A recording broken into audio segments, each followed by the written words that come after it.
Син алсаас айны зам зураач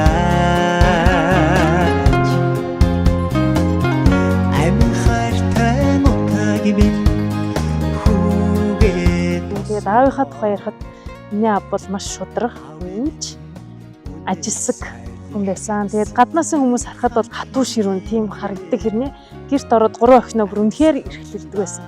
Хизээч хүн хэлсэн үнэхээр төлөө хариуцлах хүлээх хэрэг ёсгүй. Та нар ингээд хүний өмнөөс үг хэлэхдээ айх ёсгүй.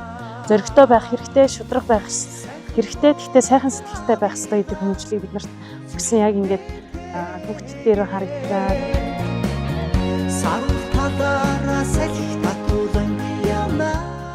Өглөө асуудал бид нар нөгөө би нэг 3 мурдугаар ангид байсан баха 2 дүүтэйгээ авто дандаа ингэж ээж цайгаа чана штэ гэрт байсан. Тэгэхээр бид нар дандаа авто ноцтдаг байж лээ. Гарын булууж умгаах гээл. Тэгээд тэр их санаанд авсан штэ. Өөр гоё дурсамж гэх юм бол зөндөө байгаа.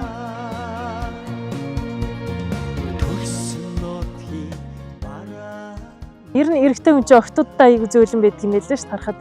Бол охтууд нь юу яалаа их асуудалд орлоо гэхтээ. Үнэхээр нэг ахтай штэ. Тэгээд охтууд бид нар ямар нэгэн байдлаар асуудалд ороод оюутны янз бүрийн юм бодлоо гэхтээ. Үнэхээр ингээс сэтгэлэн зовж байгаа нь нүднээс нь харагддаг. Тэгээ маш хариуцлагатай тэр тал дээр. Тэгээ хүн ерөөсөө аав ээж нь ямар вэ? Эмэгтэй хүн бол ээжигээ дуурайдаг, эрэгтэй хүн бол аавыгаа дуурайдаг юм байна л гэж харсан. Бид гурыг маш их хэрэглүүлдэг байсан охтуудаа.